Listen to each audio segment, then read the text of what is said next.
자, 1부 정봉재 정치쇼 3변 시대. 나라가 바뀌어도 대통령이 바뀌어도 절대 변하지 않는 한 가지 3변 시대.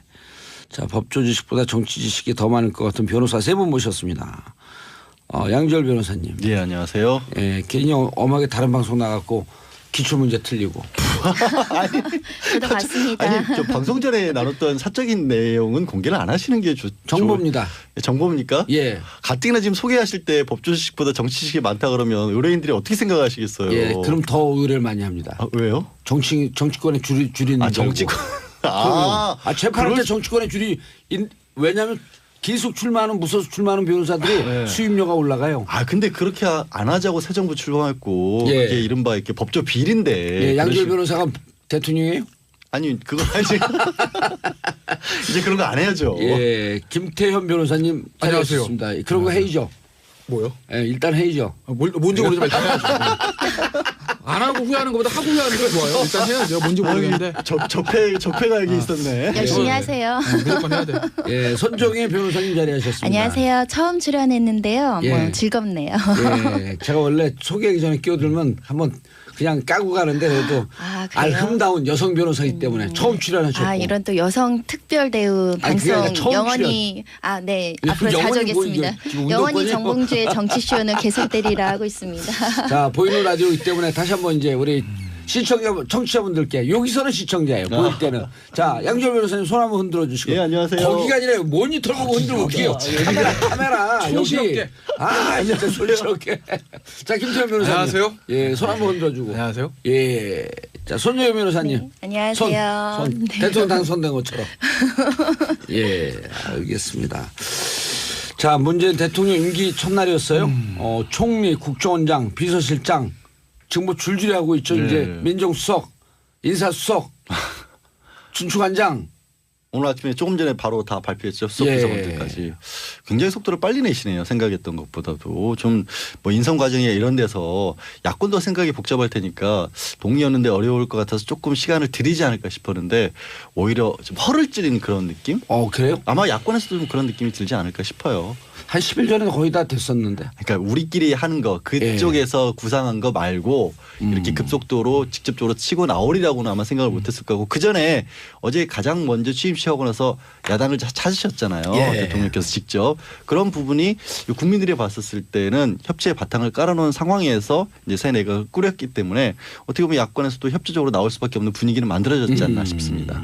예.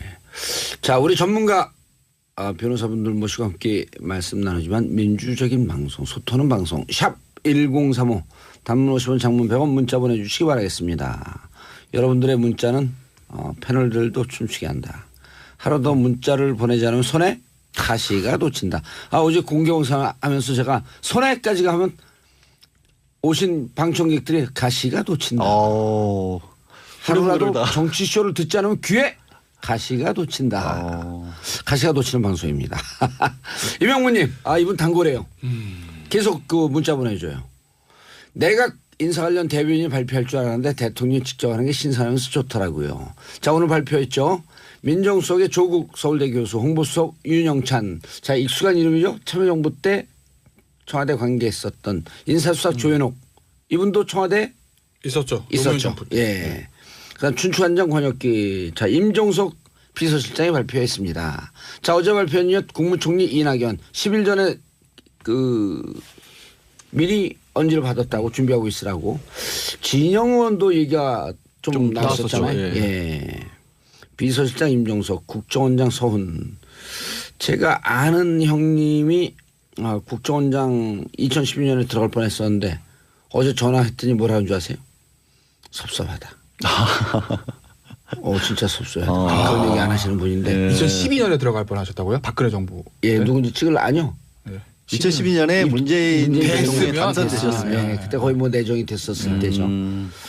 자, 일단 총리 지명 먼저 좀 짚고 넘어가죠. 총리 지명 어떤 메시지를 담았다고 보는지 같은 호남분이 한번 얘기해 보시죠. 같은 호남 출신이기도 하고요. 예. 또 언론인 출신이기도 동아일보. 같은. 예. 그분은 동아일보, 저는 중앙일보이고요. 뭐 사선 의원이시고 사선 의원이고 무선 의원이지. 무선 저는 의원 생각은 없기 때문에 그런 면에서는 이제 문재인 정말 후보 오늘을 기억하마. 녹음해 나중에 놓으실 국회 거예요? 나가기만 해봐라. 이렇게 자꾸 허를 찔린 듯이 저 웃는 이거 발목을 잡으시려고.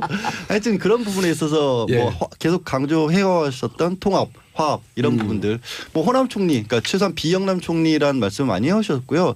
또 아무래도 첫 번째 총리 지난 박근혜 전 대통령 같은 경우에는 총리부터 처음에 이제 발목이 덜컥 잡혔잖아요. 인수위 시절부터 계속해서 추천했던 사람들 줄줄이 낙마를 하면서 새 정부답지 못한 출발이 있었는데 이번에는 그런 부분을 가장 피할 수 있는 카드가 아닌가 싶습니다. 이낙연 지사께서 이제 뭐 이민지나 이런 부분에 있어서도 특별히 특히 의원 출신들끼리는 그렇게 딴지 안 건다면서 서로 약간 그렇지 않나요? 고민하시는 의원들끼리 짬짬이 한다고요? 짬짬이라는 의미가 아니라 그래도 추천이 됐었을 때 예. 비교적 좀 무난하게 넘어가는 편이 아니냐라는. 아니 그래도 우리가 여기서 쫙쫙 그 찬성하는 방송만 하면 안 되잖아. 고춧가루 한번 뿌려봐야죠. 근데 예.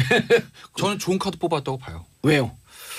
그러니까 조금은 더 적극적으로 좋은 카드라면 진영 의원이 저는 조금 더 나은 카드라고 봤는데 개인적으로. 예. 왜냐하면 일단 진영 의원은 출신지는 일단 서울인가요? 네, 서울이고 지역보다 아예 거기는 보수 정당 출신이니까 탕평이라는 측면에서 보면 진영 의원이 사실은 이낙연 총리보다 조금 더 나은 카드라고 봤는데 카드일 수 있었는데. 네, 있었는데 예. 이낙연 총리 카드도 저는 굉장히 높은 점수를 줍니다. 일단 뭐 호남이란 지역적인 것도 그렇고 뭐 호남 홀대 얘기가 문재인 대통령에게는 예전 그 아픈 얘기였었죠. 네, 아픈 얘기였지 않습니까? 당대표 시절부터 이번에 뭐 60% 넘는 득표로 극복을 했지만 그리고 이제 이낙연 지사가 지금 총리 내정자를 해도 되죠. 예. 총리 내정자 장점이 뭐냐면 경험이 많아요. 동아일보에서 정치 기자 오래 하셨잖아요. 예. 거기다 사소연 의원이죠. 하면서 각종 상임위를 제가 다 거친 걸로 알고 있는데 거기다가 대변인 출신이니까 언론 프렌들리고 기본적으로 예. 거기다가 이제 행정 경험까지 있습니다. 정치 경험과 행정 경험을 두루 갖췄다는 거는 새 정부의 초대 총리로서는 굉장히 나은 겁니다. 학자 출신이나 뭐 법조인 출신보다 훨씬 좋은 선택이에요. 이명박 정부, 박근혜 정부가 주로 학자 출신 선호하고 그렇죠. 대학 교수 네. 선호하다가 총리가 다 덜커덕. 그래 총리가 좀 망가졌잖아요. 예. 사실 물론 뭐 이명박 정부의 가장 좋은 인사라고 말하는 김황식 총리는 법조인 출신이긴 하지만 예. 그 작은 전주 이례적인 경우라고 보고 저는 개인적으로 정치인 출신의 행정가 출신 총리를 좀 선호하는 편이거든요. 예. 그래서 이낙연 총리의 발탁은 좀 굉장히 좋은 카드라고 보고 그리고 항상 이제 정치인 총리 카드를 꺼내 하는 얘기가 인사청문회를 고려했다라는 얘기 나옵니다. 그렇죠. 그러니까 기본적으로 그분은 선거를 5번 이긴 사람이기 때문에 선거 과정에서 어느 정도의 검증은 거칩니다. 그러니까 한 번 검증을 거쳤다는 것들도 있고 지금 일단은 여소야대 전국에서 국회 동의를 생각 안 할 수가 없는데 호남 출신입니다. 기본적으로 국민의당 의원들이나 친분이 있어요. 국민의당이 반대할 수가 없습니다. 예. 정의당 국민의당 창성하면 150개 그냥 넘습니다. 예. 150개 그냥 넘는 마다가 자유한국당에서 반대할 수 있겠습니까? 아니 초대 바른정당 총리인데? 바른정당과 마찬가지고. 그렇지. 예. 자유한국당 반대 못합니다. 더군다나 이분이 제가 기억에 의정활동 하실 동안 백봉신사상도 여러 번 받으신 걸로 알고 있어요. 베스트 드레서. 그렇죠. 예. 그러면 이제 여야 소통이나 이런 관계가 굉장히 좋은 사람이라는 거였거든요. 그렇기 때문에 저는 특별히 예를 들어 인사청문회 과정에서 악재가 튀어나오지 않는 이상 예. 뭐 낙마할 가능성은 거의 없다고 첫 번째 보고 굉장히 좀 잘순탄하게 좋은 넘어가라. 카드라고 봐요. 물론 그건 있죠. 왜냐하면 이완구 총리 뽑을 때 예. 그때도 박근혜 대통령 선택했을 때 인사청문회를 고려했다는 얘기 나왔는데 청문회 통과하긴 통과했지만 굉장히 예상외로 난 거라 겪지 않았습니까? 그렇죠. 그러니까 선거 과정에서는 모르는 것들이 튀어나올 가능성은 있어요. 근데 이제 하지만 국회의원 검증과 도지사 검증이 좀 틀리거든요. 그렇죠. 도지사 네. 검증을 겪었다라고 하는 것은 좀 난데 이런 그러니까 정치할 때 저도 17대 때 같이 했었는데 일단 모난 정치인이 아니잖아요. 정치 후기자 오래 갖고. 그렇죠. 근데 이제 한숨을 쉬는 쪽이 있다 그러더라고. 일 워낙 열심히 하시고 이렇게 워낙 이게 어제 제가 동아일보 국민의당 의원들이 네. 겉으로 박수를 치면서 이게 교묘한 와해 작전 들어온 거 그렇죠. 아니에요? 한숨이 깊어지고 있다고. 제가 만약에 문재인 대통령이라면 예. 저는 국민의당 의원 30명 중에서 1명 정도는 입각을 시킬 거예요. 저라면. 제 생각에는 누구를 저는 나름대로 생각은 있어요. 어떤 의원 몇 분 예. 정도. 그러면 국민의당은 제가 봤을 때는 와해가 많이 될 가능성이 알겠습니다. 높죠. 자, 조국 교수 민정수석. 굉장히 파격적이고 사실 법조인들 사이에서는 논란도 있고요. 예. 우려도 있고요. 특히 이제 검찰 입장에서는 정말 황당하고 예상치 못하고 사실 새로운 시도로 받아들일 가능성이 있어서 지금 내부적으로는 굉장히 혼란스럽지 않을까라는 생각이 드는데 예. 기존의 민정수석의 보통의 그 부분은 법률 진짜 법조인, 그러니까 실무를 해본 경험, 실무 조직을 장악해본 사람, 그 수많은 인맥을 가지고 커뮤니케이션이 가능한 사람, 그런 사람들이 보통 왔었거든요. 예. 근데 조국 교수는 사실은 어떻게 보면 민정수석으로 오기에는 조금 너무나 개혁적이고 파격적이어서 일시적인 충돌을 감안하지 않을 수 없다라는 생각이 드는데 지금 시중의 여론들은 진정으로 검찰개혁에 대한 의지가 있는가 보다. 가장 왜냐하면 검찰개혁을 세게 얘기했던 분 그동안의 아니에요. 행보를 보면 검찰개혁에 대한 칼을 가장 객관적이고 공정하고 어떠한 인맥이라든가 어떠한 혈연이라든가 어떤 조직과 연관되지 않고 중립적으로 할 수 있는 사람이다라는 어떤 평가는 있는 것 같고요. 그런 예. 측면에서 진짜 검찰개혁, 검찰이 무서워하겠구나라는 여러 가지 국민적인 시각들이 있어서 사실은 굉장히 어떻게 보면 양날의 칼처럼 지금 줄다리게 서 있는 조국 민정수석이 되어버렸다. 시중의 기대는 굉장히 높은 거고요.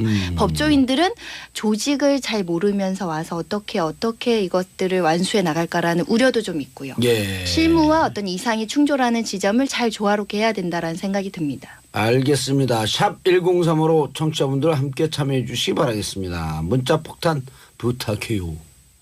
자, 그런데 지금 손재현 변호사님 말씀 잘 들었는데 이제까지 했었다라고 하는 것은 민정수석에 대해서 이번에도 각 후보들이 공약을 낼 때 검찰 조직을 장악하고 사정기관을 장악했던 민정수석에 대한 비판 여론이 높았거든요. 예. 이제까지 했었다라고 하는 관행이다라고 하는 흐름은 검찰과 사정기관을 장악하기 위한 그렇죠. 행태였었는데 그로부터 좀 탈피하려고 한다? 이렇게 긍정적으로 볼 수 있는 반면에 이 검찰 조직을 모르면서 뭐 하겠다는 거냐 이게 라는 비판 여론도 있다. 그렇죠. 근데 이게 생각해 보시면 이제까지 사정기관을 장악해서 이른바 대통령의 칼 역할을 했었던 때는 예. 사실 이명박 전 대통령부터예요. 이명박근혜 정권에 그랬었고요. 초대 노무현 전 대통령의 민정수석이 누구였죠? 지금 문재인 대통령이잖아요. 그때 검찰 그때는 조직을 놨죠. 검찰을 조직을 놨었잖아요. 그게 본래 자리를 찾아가겠다는 것이고요. 그것도 전해철도 민정수석을 했어요. 그렇죠. 그때는 깜짝 놀랐어요, 법조인도 저는. 아니었잖아요. 심지어. 그렇기 때문에 오히려 저는 이 부분이 이게 조직 문화를 모른다. 검찰을 이해하지 못하게 충돌이 있다. 이런 우려를 좀 다른 방향에서 생각하고 싶어요. 그렇게 안 하겠다라는 의미죠. 검찰은 원래 수사권을 가진 본연의 임무로 돌아가고 공직자 비리 수사차라든가 새로운 제도를 만들어가는 역할로 그러니까 검찰과 충돌해서 검찰의 어떤 사람들을 뭐 적폐라고 해서 드러내고 이런 작업을 하겠다는 게 아니라 결국에는 민주주의라는 게 뭐예요? 사람으로 구성되는 게 아니라 전 시스템으로 구성되는 건데 앞으로는 좀 바꾸겠다. 우병우 전 수석 얘기를 많이 하세요. 근데 우병우 전 수석 지난번 수사받고 재판하는 과정에서 제일 문제가 민정수석이 무슨 일을 하는지 법적으로 명확하지 않다는 거예요. 명확하지도 않는데 무소불위에 칼을 휘둘렀던 게 그동안의 민정수석이었거든요. 원래 민정수석은 뭐 하는 자리예요? 원래 인사검증하는 자리이고 사정기관 총괄한다는 의미가 왜 나왔냐면 인사검증하는 거예요. 그다음에 인사검증하는데 예, 주로 대통령 친인척. 그렇죠. 비리. 대통령 친인척 비리 같은 것을 보는 거고 그것만 하겠다는 거예요. 이제 인사수석을 놨기 때문에 인사검증도 또 손을 놨죠. 다른 데로 가버린 거예요. 근데 그렇게 역할을 축소하고 몰래의 기능으로 자라가고 대신에 아마 이런 건 만들 것 같아요. 공약사항이었으니까 공직자 비리 수사처 이런 걸 만들 때는 아마도 교수로서의 출신이 저는 마땅하다고 봐요. 형법 전문가라고 또 예, 형사소송 전문가이기 때문에. 예. 오늘 기자들 질문에 수사지휘권에 대한 질문이 들어오니까 너무나 단호하게 단칼에 수사지휘권에 관여하지 않겠다라는 거 너무 명시적으로 얘기를 해서 달라지는 모습은 우리가 충분히 익힐 수 있다라고 생각하는데 그것도 아까 왜 수사지휘권이라고 하는 건 그거 그러니까 설명해 주는 그동안 건가, 이게? 민정수석들이 검찰에서 뭐 예를 들면 시국 사건, 정치적인 사건, 권력형 비리 사건이 나오면 실시간으로 보도가 된다든가 수사 가이드라인이 내려온다든가 그런 부분에 있어서 중간 매개체 역할을 민정수석이 해왔다. 사실은 이거는 사법권의 독립이라든가 수사권의 독립을 현격하게 해치는 부분이기 때문에 이런 부분 안 하겠다고 조국 민정수석은 명확하게 말씀드리는 거고 제가 우려스러운 건 그런 겁니다. 우리가 노무현 정권 때 검찰을 개혁하겠다고 노무현 전 대통령이 개혁적인 시도를 굉장히 많이 하니까 검찰 조직에서 엄청난 반발이 있었고 모르겠습니다. 그게 그래서 뭐 불행한 뭐 여러 가지 그 단면들도 나오기도 했었는데 결국은 개혁이라는 건 어떤 특정 집단의 기득권과 이익을 뺐기 때문에 충돌과 반발과 반항이 있을 수밖에 없는데 그 큰 조직 사실 검찰이라는 조직들이 썩은 부분도 있지만 사실 굉장히 중요한 조직이고 그럼요. 훌륭한 검사님들도 예. 많기 때문에 이거를 조화롭게 해야지 우리 대한민국이 사실은 또 어떤 아픔 없이 잘 나갈 수 있지 않을까라는 생각에서 조국 민정수석님이 완충할 수 있는 역할도 해야 된다. 오늘처럼 너무 단칼에 뭐 수사지휘권 안 합니다. 이렇게 검찰과 대립되기보다는 대립될 땐 대립되고 융화될 땐 융화되자. 이게 제 그 부탁이죠. 네. 예. 자, 김태현 변호사님. 지금 우리는 당연스럽게 툭툭 넘어가는 얘기가 청취자분들은 혼란스러울 수 있어요. 수사지휘권이라고 하는 말을 제가 설명했는데 다시 하는 이런 거거든요. 검찰이 독자적으로 수사해야 되는 것을 청와대가 관여해서 이래라 저래라 감나라 배나라 하는 것 아니냐라고 하는 지금 손정희 변호사님 설명이거든요. 네. 그러니까 이런 거예요. 그러니까 전화하지 말라는 거예요. 검찰 수뇌부한테. 그러니까 우병우 아, 면접. 전화하지 않겠다? 네. 그러니까 이게 그런 뭐 실제로 전화해서 무슨 얘기 했는지는 제가 알 수는 없으나. 예. 한 번 전화하지 네. 않겠다. 한 번도 안 하겠다. 많이 했잖아요. 김수남 총장이랑 우병우 수석이랑. 예, 그래서 이영렬 예. 수사국장하고도 얘기했고요. 형님 식사하셨어요? 뭐 예. 이 얘기를 했는지 아니면 그 사건 어떻게 되는 거야? 이걸 예. 했는지 우리는 알 수는 없으나 이렇게 할 수 있죠. 예. 형님 그 사건 수사하고 있대요. 예. 식사는 한번 하시죠. 뭐 이럴 수는 있어요. 재밌어요. 아 그러면서 딱 그러면 얘가 예. 왜 이러지? 아직 그걸 안 하겠다는 거거든요. 예. 그러니까 원래 이제 민정수석의 본연의 업무는 뭐냐면 민정이 백성민사의 정정자 정세 아. 초코파이 정자 쓰잖아요. 예. 아닌가? 초코파이 정자요? 예. 그것도 모르는 사람한테 어떻게 하라고? 네. 그리고 어쨌든 민심을 탐방하는 거, 민심을 청취해서 예전 시절에 예. 처음에 만들 때 이제 전두환 때 만들었나요? 노태우 때 만들었나요? 그러니까 그때 각하 시절에 각하 지금 시중에 이런 여론이 있습니다. 뭐 이렇게 예. 하셔야 됩니다. 이거 하라는 거예요. 그런데다가 원래는. 또 대통령을 둘러싼 친인척들이 그렇죠. 그 권력을 갖고 예. 호가호위하면서 비리를 그렇죠. 저질까 봐. 각하 지금 동생분이 밖에서 이러고 다닙니다. 예. 그래? 어떻게? 그럼 가서 이제 정리하고 이런 역할을 하는 건데 그걸 하다 전경환 제가 뭐 그분을 얘기한 건 아니고 어쨌든 그러다 보니까 아무래도 권력기관 검찰, 경찰, 국세청을 장악을 할 수밖에 국정원? 없는 국정원까지 예. 하는 부분이 오는 것이고 그래서 권력기관을 통할하는 최고의 실세 자리가 이제 민정수석이라고 합니다. 그러다 보니 인사검증 돼야 되죠. 그다음에 친인척 관리해야 되죠. 이렇게 하다 보니까 법을 아는 검사 출신들이 필연적으로 갈 수밖에 없게 되고 그리고 그러다 보니까 그 자리에 저는 안 앉아봐서 모르겠는데 예. 그 자리에 앉아보면 저 VIP 자리에 앉아보면 예. 그런 게 생기는 것 같아요. 아 검찰 얘네들이 지금 뭘 하고 있지? 뭔가 이 수사에 대해서 뭐 관여나 압박이라기보단 예. 뭔가 이게 좀 권력기관을 내가 장악하고 가야 국정이 좀 안정적으로 통치권이 원활하게 흘러갈 것 같은 유혹은 누구나 느끼기 마련입니다. 그렇죠. 그 사람이기 때문에 권력자가 되는 수가 어쩔 수가 없어요. 그래서 아마 검찰 출신들은 민정수석에 앉혀서 검찰을 통과하기로 한 것 같은데 오늘 조국 신임 수석 내정자를 안 하겠다고 했습니다. 예. 실수를 할 수도 없어요. 아, 검찰 아는 사람 없는데 어떻게 합니까? 아니 아는 사람 많아요. 아, 법대 동기 8.1학번이잖아요. 그 아래로 또 조직이 쫙쫙쫙 있는데 그렇죠. 그거 안 쓰겠다는 거야. 그러니까 중요한 건 더 이제 검찰에 손을 놓을 건지 아닌 건지 봐야 되는 건 민정수석 밑에 민정비서관, 사정비서관 있어요. 예. 거길 봐야 돼요. 알겠습니다. 이쪽은 차관이나 마찬가지거든요. 민정수석 장관이라면. 샵 1035 거기까지 단문 봐야죠. 50원 장문 100원 들어갈 민정비서관으로 들어갈 유력한 사람에게 제가 어제 전화해서 들어가지 마라. 그럼 말렸어요. 왜 그랬냐고 전화 받지 않으셨어요 오늘? 왜요? 아니요. 들어가면 저는 안 좋잖아요. 들어가겠습니다. 단호하게 그러더라고. 너 들어가지 마라. 민정비서관 들어가고 왜냐면 거기가 들어가는 순간 검찰 전체가 줄을 쫙 가는 거거든. 민정비서관의 핵심 자리가 될 수도 있어요. 그럼요. 그래갖고 그래서. 조국 교수가 민정수석으로 선거하려면 너 같은 검찰통이 들어가면 안 된다.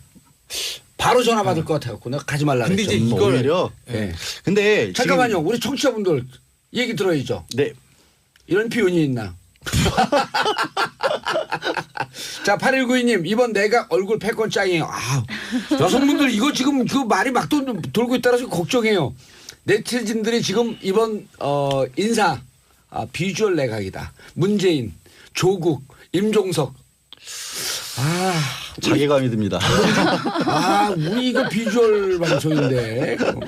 양지열, 양언니, 김태현, 속사포. 말이죠, 제가 말이. 예, 0064님 출근길입니다. 이태원 방향으로 가는 400번 버스에서 정치쇼 나오네. 기분 좋습니다. 기사님, 더 크게 틀어주세요. 그럼 제가 인선 안 할게요. 소영임님, 대성장 정봉주 정치쇼 매력에 빠져서 고릴로 깔았다가 너무 빠져드는 것 같아서 삭제했었어요. 아, 뭐 이런 분이 다 있어요. 근데 오늘 다시 깔았어요. 헤어날 수가 없네요. 마성의 중독성. 자, 어쨌든 검찰개혁의 의지는 강하게 보이는 네. 거예요. 그리고 네. 조국 교수가 네. 서울대 출신인데 네. 우리 사법계에 또 서울대 출신들이 많이 있잖아요. 그렇죠. 그리고 주류고. 주류죠. 저는 아까 이제 정보 얘기했는데 대통령이 한 2년쯤 지나면 너무 많은 정보가 들어오기 때문에 그때부터 오만해지기 시작한답니다. 정보를 딱 잡고 있으니까. 그래서 오히려 조국 교수가 인맥을 쓰려면 쓸 수 있는데 그런 걸 안 썼으면 좋겠어요. 아니 안 쓸 거예요. 안 쓸 거고 100%는 이게 자꾸 못 쓴다니까, 생각하시는 안 게, 쓰는 게 아니고. 들어가서 내부에서 충돌할 거라고 생각을 하시는데 개혁이 방향이 뭐가 될까요? 제일 잘하는 사람 뭐 힘이 집중되고 이게 문제였잖아요. 민정수석 지금 우리 얘기하면서도 민정수석이 다 가지고 있다는 얘기를 가장 많이 했지 않습니까? 근데 그렇지 않겠다라는 거예요. 지금 검찰을 깨부수자 이런 의미가 아니라 새로운 것을 나눈다는 거죠. 새로운 힘을 준다는 거예요. 우리 가장 기본적인 원칙이 권력 분립 아니겠습니까? 민주주의에서. 예. 오늘도 지금 정치하고 얘기하고 있는데 여기서 제일 정치 잘하시는 분은 봉도사님이에요. 그래요? 잘하는 걸로 하면 봉도사님 혼자서 다 얘기하셔도 돼요. 뭐하러 변호사들 3명 우리가 알면 얼마나 한다고 불러서 얘기하겠어요. 나눠서 다양한 얘기 듣겠다는 거 아니겠습니까? 그 방법을 쓰겠다는 거예요. 근데 이렇게 하시면 됩니다. 문재인 손정은 대통령이 변호사님. 네. 이렇게 하시기 전에 제가 궁금한 게 있거든요. 네. 제 질문 들어주시겠어요? 무섭습니다. 들어주시겠어요? 네. 네. 광고 듣고 가겠습니다. 우리 2부에서 다시 채널 고정. 샵 1035 단문 50원 장문 100원 문자 폭탄 빵빵빵 터지고 있습니다. 8762님 양지열 변호사님 민주주의 비유 소름. 진짜 멋있는 말인 것 같아요. 다양한 의견 들려주는 정치쇼 영원하라. 양으로 시작해서 영원하라로. 2009님 김태현 변호사님 목소리 자주 들어서 좋아요. 이제 거의 저희 식구 같네요. 언제 식사시켜 한번 초청해 주세요. 누구신가? 2009 아는 분인가? 예. 9334님 손정희 변호사님 너무 아름다우세요. 저도 그 새로운 식구 되고 싶네요. 정치쇼. 아 그러세요? 네. 그리고 또 이거 출연료 많은지 어떻게 아셨어? 아 그래요? 노선희님 철학냐는 KTX입니다. 정치는 정말 지읒자도 모르는데 봉주 오빠 방송 듣고 하나하나 알아가요. 들을수록 다들 멋지십니다. 중독성 100%입니다. 마성의 중독성 대체 불가. 자 손정희 변호사님 말씀 계속 하시죠. 민정수석의 본연의 역할은 사실은 문재인 대통령이 전에 노무현 정권에서 했던 것처럼 하면 됩니다. 민정수석한테 뭐 동문, 동창회 뭐 각종의 인맥들이 전화하는데 전화를 안 받아준다는 거예요. 전화번호 바꿔버렸죠. 전화를 안 받아주고 전화를 안 받으니까 사람들이 어떻게 하면 찾아갑니다. 찾아가면 딱 가서 동문 누가 왔다 그러면 아는 사람인데도 그냥 일어서서 온다는 거예요. 제가 그 얘기를 동문회 가서 들은 적이 있었는데 얘기를 전달한 사람은 굉장히 서운해서 얘기를 했을 텐데 듣는 사람 입장에서는 청렴하다. 어떻게 아는 동문이 찾아갔는데 자리를 일어설 수가 있어요. 우리 한국의 정서상 사실은 어려운 거 아닙니까? 민정수석이 조국 민정수석이 그렇게 일을 하면 됩니다. 내가 서울대법대 친한 친구가 오더라도 그 사람이 검찰이든 어디든 어디 그 이해관계를 가지고 이 사람한테 설득하려고 설득이 좋은 말로 하면 설득이지만 청탁이 될 수 있지 그렇죠. 않습니까? 그 청탁의 얘기를 어디까지 들어주고 내가 이것을 어디까지 거부할지 그거를 잘 조율하는 사람이 사실은 청렴한 사람이거든요. 그러니까 문재인 대통령의 전철을 밟으면 민정수석이 큰 사고를 낼 일이 없다. 그리고 권력을 휘둘러서 그 권력의 맛에 심취할 일이 없다라고 생각이 됩니다. 그래서 사실 조국 교수가 지금부터 해야 될 일은 인간관계를 조금씩 정리하는 거예요. 안타깝지만. 예. SNS 관계는요. SNS는 청탁을 하더라도 근거가 남기 때문에 청탁이 예. 들어오기 어렵습니다. SNS를 많이 하는 건 좀 화가 되지 않을까요? SNS도 접을 필요가 있다고 생각이 돼요. 왜냐하면 그 정력이 분산된다고 하잖아요. 사실은 지금은 들어가서 업무를 프로세스를 익히는데 전념해도 부족한 시간이기 때문에 예. SNS라는 소통 방식도 좋지만 대국민과 실시간으로 소통하는 다른 방법을 강구해야 된다. 실무 능력이 좀 의심될 수 있다. 이런 지적도 있잖아요. 그러니까 청탁 안 들어올 거예요. 검찰 라인이 없어서. 예. 걱정 안 하셔도 돼요. 그 부분. 청탁 안 하셔도 하셔도 되고. 되고. 일은 잘할 것 같아요. 저는 좀 봐야 될 것 같아요. 왜냐하면 그건 조국 교수의 능력의 문제가 아니에요. 예. 조국 교수의 인간 조국의 능력의 문제가 아니 아니라 제가 이제 드리는 말씀은 그것뿐만 아니라 밑에 비서관이 검찰 완전 꿰뚫고 있는 라인이 들어오면 그러니까요. 역시 우리 봉도사님은 정치 고수예요. 문재인 대통령 입장에서 보면 예. 어떤 형태로든 검찰과 라인의 소통 라인이 없을 수가 없습니다. 없을 수는 그건 없죠. 통치권자로서는 필연적인 거예요. 그러면 아까 이제 일부에서 말씀드리다 말았는데 민정수석 밑에 민정비서관 사정비서관 있잖아요. 예. 그럼 민정비서관은 검찰 출신 올 수밖에 없을 거라고요. 그걸 통해서 뭐 검찰을 어떻게 하겠다는 게 아니라 현실상 그래요. 그러면 통치권 행사하다가 뭐 검찰과 어떤 소통 라인이 필요할 텐데 그럼 예전에 민정수석 하던 걸 누가 하죠? 민정비서관이 합니다. 검찰은 그러면 누구한테 얘기를 하죠? 민정비서관한테 합니다. 하겠죠. 예. 그럼 민정수석은 고립될 수가 있다는 거죠. 그리고 공수처하고 여기 뭐죠? 그 검경 수사권 조정. 이거 대통령의 의지 있는 거 세상에 다 압니다. 그죠? 예. 조국이라는 사람이 학계에서부터 그거에 대해서 확고한 신념을 가지고 민정수가 오고 안 하고는 한다고 해서 대통령에게 어떤 정책이 바뀌진 않아요. 어떤 면에서 보면 공수처하고 검경 수사권 조정을 통과시켜서 가장 중요한 거는 민정수석이 아니라 오히려 정무수석이에요. 왜? 이건 국회 입법사항이기 때문이죠. 오늘 조국 교수가 인터뷰에서 기자가 질문했을 때 그런 얘기를 합니다. 정확하게 저처럼 얘기한 건 아닌데 대통령도 의지가 있고 노무현 대통령도 의지가 있었고 나도 의지가 있다. 하지만 이것은 입법적인 문제다라고 하고 말을 약간 빼거든요. 아하. 왜냐하면 첫날이니까 그렇겠죠. 예, 수사권, 기소권 그렇죠. 분리. 예. 결국 거기 핵심인 거거든요. 조국 교수가 아무리 의지가 있고 하다 하더라도 이 대국회 관계에서 막히면 못합니다. 예. 그렇기 때문에 조국 교수를 민정수석에 앉힌 것의 의의는 문재인 대통령이 검찰을 개혁하고 싶다는 의지를 보여준 것 여기까지는 평가할 수 있으나 예. 실질적으로 조국 교수가 민정수석 자리에서 성과를 낼 것이다. 저는 쉽지 않다고 봅니다. 자. 이 일이라고 아니요. 하는 예. 넘어가기 전에 예. 우리가 다 아는 것 같이 넘어가지만 예. 청취자분들이 모르는 걸 짚고 가야죠. 네. 수사권, 기소권 분리다. 예. 그건 모르거든요. 지금 뭐냐면요. 이번에 5명의 후보가 다 공약을 걸었어요. 네. 지금은 이게 사법 경찰, 그러니까 경찰은요. 예. 검찰의 지휘를 따른다라고 무조건 법으로 돼 있어요. 예. 그러니까 정말 하다못해 음주 사고 이런 거 있지 않습니까? 그런 것도 다 처리를 할 때 결국 벌금 얼마 이런 것도 경찰에서 끝나는 게 아니라 무조건 다 검찰로 올라가서 검사가 결정을 하는 겁니다. 그러니까 이상한 게 예. 이번에 이제 우리 아들이 누구를 팼어요. 예를 들어서 예, 예. 때렸어. 예. 경찰에서 수사를 다 받아. 그럼 예. 끝난 줄 알거든요. 보통 아니죠. 사람들은. 예. 올라갔고 검찰이 또 똑같은 사건을 또 수사를 해요. 그렇죠. 그럼 일반 국민들은 이걸 왜 또 하지? 근데 그거는 이중의 의미가 있는 게요. 예. 첫 번째는 경찰에서 한 것만으로 또 억울한 일이 생길 수도 있잖아요. 부족하니. 한 번 더 들여다본다는 의미도 있을 수가 있는데 하지만 말씀하신 것처럼 중복되는 부분도 있어요. 아주 단순한 사건들이 있을 수 있잖아요. 예. 좀 말씀드리는 거 음주운전인데 술 0.01 뭐 나왔고 어떤 사람이 예. 양지열 변호사 얘기하는 거 같고 양언니 나왔다 그러니까 기분 나빠. 명예훼손 고소해. 이거 간단한 사건 아니에요. 그런 사건은 심각한 사건이죠. 그건 반드시 들여다봐야 되는 성 사건인데. 정체성의 의심을 가진 거야 이거는. 그러니까 이건 명예훼손이 될 수 있어요. 오. 그거 말고 예. 정말 누가 봐도 이건 자백으로 끝날 사건인데도 반드시 검찰의 지휘를 받도록 돼 있는 부분들이 있기 때문에 굳이 그럴 필요가 뭐 있냐라는 거고 또 그게 다 집중이 돼 있으니까 말씀드린 것처럼 집중돼 있으면 부패하거든요. 예. 지금 제일 가장 예를 들어 대표적인 게 변사체라고 하죠. 사람이 이렇게 시신으로 발견되고 예. 이런 것도 다 검사가 보는 거예요. 뭐든지 다. 그러니까 이런 것까지 왜 다 검사가 다 보냐. 다 수사도 하고 그다음에 검사가 재판도. 기소까지 하고. 재판도 예. 그리고 우리는 형을 집행한다고 그러죠. 나중에 예. 재판이 땅땅땅 떨어지나면 그다음부터 다시 검찰로 또 넘어와요. 이 사람 교도소로 보내는 것도 그다음부터는 법무부 검사 역할이에요. 교도소 관리감독도 검사가 가서 갑니다. 그렇죠. 우리는. 법무부 교정국장 산하. 예, 예.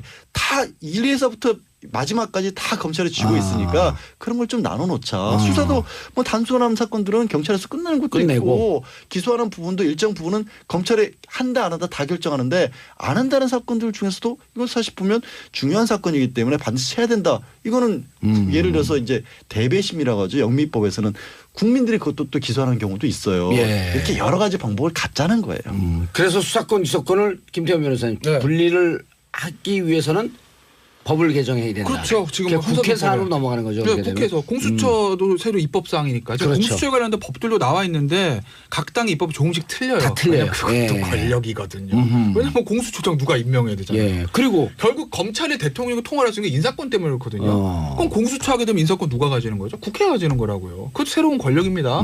그러니까 이제 각 당의 이해관계가 조금씩 큰 틀은 맞으나 악마는 디테일이 있잖아요. 그렇죠. 강론이 다른 거고. 그러니까 결국 중요한 거는 대국회 관계예요. 그것도 3년 싸울 수 있어요 앞으로 또. 아 그럼요. 오. 그러니까 제가 극단적으로 공수처하고 수사권, 기소권 분리. 기소라 분리라는 대통령의 어떤 검찰 개혁 사항을 통과시키기 위해서는 민정수석보다 정무수석이 더 중요하다는 거 제가 그런 의미에서 말씀드리는 거죠. 손정희 변호사님. 우리가 대통령제도 사실 권한이 독점되어 있다고 지금 대통령제를 바꾸자고 하는 거잖아요. 예. 기본 출발의 논의는 검찰이 너무 많은 권력을 갖고 있으니까 그걸 좀 민주적인 나누자. 정부에서 나누자. 그 나누는 방법이 공수처가 될 수도 있고 기소권을 분리할 수도 있고 아하. 기소 뭐 배심원제가 될 수도 있고 예. 굉장히 여러 가지 방향이 있는데 권력을 가진 입장에서는 반대 논리로 이게 굉장히 부작용이 많은 제도라는 걸 지금 얘기할 수 있거든요.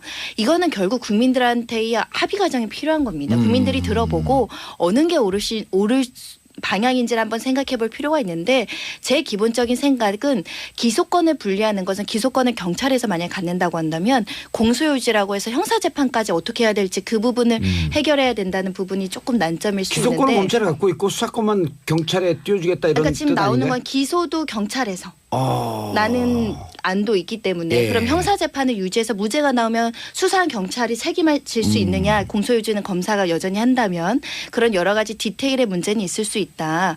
하지만 공수처는 우리가 적극적으로 한번 고려해 볼 만한 사안이다. 별개의 독립적이고 중립적인 기관에서 권력형 비리 사건을 해야 된다. 이번에 박영수 특검이 국민들한테 보여준 거 아닙니까? 예. 검찰 조직 내에서가 아니라 외부의 어떤 수사 전문가들이 들어와서 성과를 보여주고 그것이 외부적으로 객관적이고 중립적인 수사라고 평가되는 것 그런 것들을 시도해 볼 뭐 가능성이 있고 충분히 이루어질 필요성이 있습니다. 알겠습니다. 네, 예. 비교적 좀 무난하게 넘어가는 편이 아니냐라는. 아니 그래도 우리가 여기서 쫙쫙 그 찬성하는 방송만 하면 안 되잖아. 고춧가루 한번 뿌려봐야죠. 근데 예. 저는 좋은 카드 뽑았다고 봐요. 왜요? 그러니까 조금은 더 적극적으로 좋은 카드라면 진영 의원이 저는 조금 더 나은 카드라고 봤는데 개인적으로. 예. 왜냐하면 일단 진영 의원은 출신이 일단 서울인가요? 네, 서울이고 지역보다 아예 거기는 보수 정당 출신이니까 탕평이라는 측면에서 보면 진영 의원이 사실은 이낙연 총리보다 조금 더 나은 카드라고 봤는데 카드일 수 있었는데. 네, 있었는데 예. 이낙연 총리 카드도 저는 굉장히 높은 점수 줍니다. 일단 뭐 호남이란 지역적인 것도 그렇고 뭐 호남 홀대 얘기가 문재인 대통령에게는 예전 그 아픈 얘기였었죠. 네, 아픈 얘기였지 않습니까? 당대표 시절부터 이번에 뭐 60% 넘는 득표로 극복을 했지만 그리고 이제 이낙연 지사가 지금 총리 내정자를 해도 되죠. 예. 총리 내정자 장점이 뭐냐면 경험이 많아요. 동아일보에서 정치 기자 오래 하셨잖아요. 예. 거기다 사소연 의원이죠. 하면서 각종 상임위를 제가 다 거친 걸로 알고 있는데 거기다가 대변인 출신이니까 언론 프렌들리고 기본적으로 예. 거기다가 이제 행정 경험까지 있습니다. 정치 경험과 행정 경험을 두루 갖췄다는 거는 새 정부의 초대 총리로서는 굉장히 나은 겁니다. 학자 출신이나 뭐 법조인 출신보다 훨씬 좋은 선택이에요. 이명박 정부, 박근혜 정부가 주로 학자 출신 선호하고 그렇죠. 대학 교수 네. 선호하다가 총리가 다 덜커덕. 그래 총리가 좀 망가졌잖아요. 예. 사실 물론 뭐 이명박 정부의 가장 좋은 인사라고 말하는 김황식 총리는 법조인 출신이긴 하지만 예. 그 작은 전주 이례적인 경우라고 보고 저는 개인적으로 정치인 출신의 행정가 출신 총리를 좀 선호하는 편이거든요. 예. 그래서 이낙연 총리의 발탁은 좀 굉장히 좋은 카드라고 보고 그리고 항상 이제 정치인 총리 카드를 꺼내 하는 얘기가 인사청문회를 고려했다라는 얘기 나옵니다. 그렇죠. 그러니까 기본적으로 그분은 선거를 5번 이긴 사람이기 때문에 선거 과정에서 어느 정도의 검증은 거칩니다. 그러니까 한 번 검증을 거쳤다는 것들도 있고. 자, 1부 정봉재 정치쇼 3변 시대. 나라가 바뀌어도 대통령이 바뀌어도 절대 변하지 않는 한 가지 3변 시대. 자, 법조 지식보다 정치 지식이 더 많을 것 같은 변호사 3분 모셨습니다. 양지열 변호사님. 예, 안녕하세요. 예, 괜히 엄하게 다른 방송 나갔고 기출 문제 틀리고. 저도 봤습니다. 아니, 저 방송 전에 나눴던 사적인 내용은 공개를 안 하시는 게 정보입니다. 정보입니까? 예. 가뜩이나 지금 소개하실 때 법조 지식보다 정치 지식이 많다 그러면 의뢰인들이 어떻게 생각하시겠어요? 예, 그럼 더 의뢰를 많이 합니다. 아, 왜요? 정치권의 줄이는 아, 줄 알고. 정치권. 재판할 때 그럴 정치권의 줄이 왜냐하면 기숙 출마하는 무소속 출마하는 변호사들이 네. 수임료가 올라가요. 아 근데 그렇게 안 하자고 새 정부 출범했고 예. 그게 이른바 이렇게 법조 비리인데 예, 양절 그러시- 변호사가 대통령이에요? 아니 그거 아직 이제 그런 거 안 해야죠. 예, 김태현 변호사님 안녕하세요. 자리하셨습니다. 그런 거 회의죠. 뭐요? 예, 일단 회의죠. 뭔지 모르지만 일단 해야죠. 안 하고 후회하는 것보다 하고 후회하는 게 좋아요. 일단 해야죠. 뭔지 모르겠는데 접해가 여기 있었네. 열심히 네. 하세요. 무조건 해야 돼. 예, 손정혜 변호사님 자리하셨습니다. 안녕하세요. 처음 출연했는데요. 예. 뭐 즐겁네요. 예, 제가 원래 소개하기 전에 끼어들면 한번 그냥 까고 가는데 그래도 아, 그래요? 알흠다운 여성 변호사이기 때문에 처음 출연하셨고. 아 이런 또 여성 특별 대우 아니, 그게 아니라 방송 처음 영원히 네 이거 앞으로 영원히 자정했습니다. 뭐 이거 지금 영원히 운동권이에요? 정봉주의 정치쇼는 계속되리라 하고 있습니다. 자, 보이는 라디오이기 때문에 다시 한번 이제 우리 청취자분들께 여기서는 시청자예요. 보일 때는. 자, 양절 변호사님 손 한번 흔들어 주시고. 예, 안녕하세요. 거기가 아니라 모니터 보고 흔들어 볼게요. 카메라 여기. 촌스럽게. 아, 진짜 촌스럽게. 자, 김태현 변호사님. 안녕하세요. 예, 손 한번 흔들어 주고. 안녕하세요. 예. 자, 손여희 변호사님. 네, 안녕하세요. 손. 네. 대통령 당선된 것처럼. 예, 알겠습니다. 자, 임종석 비서실장이 발표했습니다. 자, 어제 발표는요, 국무총리 이낙연 10일 전에 미리 언지를 받았다고 준비하고 있으라고. 진영 의원도 얘기가 좀 나왔었잖아요. 나왔었죠. 예. 비서실장 임종석, 국정원장 서훈. 제가 아는 형님이 국정원장 2012년에 들어갈 뻔했었는데 어제 전화했더니 뭐라는 줄 아세요? 섭섭하다. 진짜 섭섭하다. 그런 얘기 안 하시는 분인데. 네. 2012년에 들어갈 뻔하셨다고요? 박근혜 정부. 예, 누군지 찍을 아니요. 네. 2012년에 문재인 대통령이 됐으면 당선되셨으면 예, 그때 거의 뭐 내정이 됐었을 때죠. 음. 자, 일단 총리 지명 먼저 좀 짚고 넘어가죠. 총리 지명 어떤 메시지를 담았다고 보는지 같은 호남분이 한번 얘기해 보시죠. 같은 호남 출신이기도 하고요. 예. 또 언론인 출신이기도 동아일보. 같은. 예. 그분은 동아일보, 저는 중앙일보이고요. 뭐 사선 의원이시고 사선 의원이고 무선 의원이지. 무선 저는 의원 생각은 없기 때문에 그런 면에서는 이제 문재인 정말 후보 오늘을 기억하마. 녹음해 나중에 놓으실 국회 거예요? 나가기만 해봐라. 이렇게 자꾸 허를 찔린 듯이 저 웃는 이거 발목을 잡으시려고. 하여튼 그런 부분에 있어서 예. 뭐 계속 강조해 왔었던 통합, 화합 이런 부분들. 뭐 호남 총리, 그러니까 최소한 비영남 총리란 말씀 많이 하셨고요. 또 아무래도 첫 번째 총리 지난 박근혜 전 대통령 같은 경우에는 총리부터 처음에 이제 발목이 덜컥 잡혔잖아요. 인수위 시절부터 계속해서 추천했던 사람들 줄줄이 낙마를 하면서 새 정부답지 못한 출발이 있었는데 이번에는 그런 부분을 가장 피할 수 있는 카드가 아닌가 싶습니다. 이낙연 지사께서 이제 뭐 이민지나 이런 부분에 있어서도 특별히 특히 의원 출신들끼리는 그렇게 딴지 안 건다면서 서로 약간 그렇지 않나요? 고민하시는 의원들끼리 것 짬짬이 한다고요? 짬짬이라는 의미가 아니라 그래도 추천이 됐었을 때 지금 일단은 여소야대 전국에서 국회 동의를 생각 안 할 수가 없는데 호남 출신입니다. 기본적으로 국민의당 의원들이나 친분이 있어요. 국민의당이 반대할 수가 없습니다. 예. 정의당 국민의당 창성하면 150개 그냥 넘습니다. 예. 150개 그냥 넘는 마다가 자유한국당에서 반대할 수 있겠습니까? 아니 초대 바른전 총리인데? 바른전당 바른정당과 마찬가지고. 그렇지. 예. 자유한국당 반대 못합니다. 더군다나 이분이 제가 기억에 의정활동 하실 동안 백봉신 사상도 여러 번 받으신 걸로 알고 있어요. 베스트 드레서. 그렇죠. 예. 그러면 이제 여야 소통이나 이런 관계가 굉장히 좋은 사람이라는 거였거든요. 그렇기 때문에 저는 특별히 예를 들어 인사청문회 과정에서 악재가 튀어나오지 않는 이상 예. 뭐 낙마할 가능성은 거의 없다고 첫 번째 보고 굉장히 좀 잘순탄하게 좋은 넘어가자. 카드라고 봐요. 물론 그건 있죠. 왜냐하면 이완구 총리 뽑을 때 예. 그때도 박근혜 대통령 선택했을 때 인사청문회를 고려했다는 얘기 나왔는데 청문회 통과하긴 통과했지만 굉장히 예상외로 난 거랑 겪지 않았습니까? 그렇죠. 그러니까 선거 과정에서는 모르는 것들이 튀어나올 가능성은 있어요. 근데 이제 하지만 국회의원 검증과 도지사 검증이 좀 틀리거든요. 그렇죠. 도지사 네. 검증을 겪었다라고 하는 것은 좀 난데 이런 그러니까 정치할 때 저도 17대 때 같이 했었는데 일단 모난 정치인이 아니잖아요. 정치부 기자 오래 갖고. 그렇죠. 근데 이제 한숨을 쉬는 쪽이 있다 그러더라고. 일 워낙 열심히 하시고 이렇게 워낙 이게 어제 제가 동아일보 국민의당 의원들이 네. 박수를 겉으로 박수를 치면서 이게 교묘한 와해 작전 들어온 거 그렇죠. 아니에요? 한숨이 깊어지고 있다고. 제가 만약에 문재인 대통령이라면 예. 저는 국민의당 의원 30명 중에서 1명 정도 입각을 시킬 거예요. 저라면. 제 생각에는 저는 나름대로 생각은 있어요. 어떤 의원 몇 분 예. 정도. 그러면 국민의당은 제가 봤을 때는 와해가 많이 될 가능성이 알겠습니다. 높죠. 자, 조국. 자, 문재인 대통령 임기 첫날이었어요. 총리, 국정원장, 비서실장 지금 뭐 줄줄이 하고 있죠. 네. 이제 민정수석, 인사수석, 춘추관장. 오늘 아침에 조금 전에 바로 다 발표했죠. 수석 예. 비서관들까지. 굉장히 속도를 빨리 내시네요. 생각했던 것보다도. 좀 뭐 인선 과정이나 이런 데서 야권도 생각이 복잡할 테니까 동의하는데 어려울 것 같아서 조금 시간을 들이지 않을까 싶었는데 오히려 좀 허를 찌르는 그런 느낌?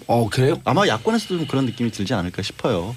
한 10일 전에 거의 다 됐었는데. 그러니까 우리끼리 하는 거 그쪽에서 구상한 거 말고 이렇게 급속도로 직접적으로 치고 나오리라고는 아마 생각을 못했을 거고 그 전에 어제 가장 먼저 취임식하고 나서 야당을 찾으셨잖아요. 예. 대통령께서 직접 그런 부분이 국민들이 봤었을 때는 협치의 바탕을 깔아놓은 상황에서 이제 새 내각을 꾸렸기 때문에 어떻게 보면 야권에서도 협조적으로 나올 수밖에 없는 분위기는 만들어졌지 않나 싶습니다.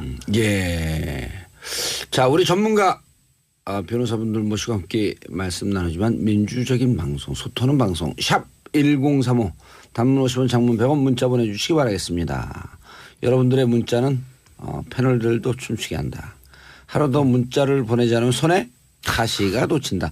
어제 공개홍사 하면서 제가 손에까지 가면 오신 방청객들이 가시가 돋친다. 하루라도 후렴구를 다. 정치쇼를 듣지 않으면 귀에 가시가 돋친다.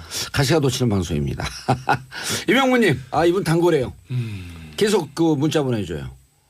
내각 인사 관련 대변인이 발표할 줄 알았는데 대통령이 직접 하는 게 신선하면서 좋더라고요. 자, 오늘 발표했죠. 민정수석의 조국 서울대 교수, 홍보수석 윤영찬. 자, 익숙한 이름이죠. 참여정부 때 청와대 관계했었던 인사수석 조현옥. 이분도 청와대 있었죠. 있었죠. 노무현 정부 때. 예. 그다음 춘추관장 권혁기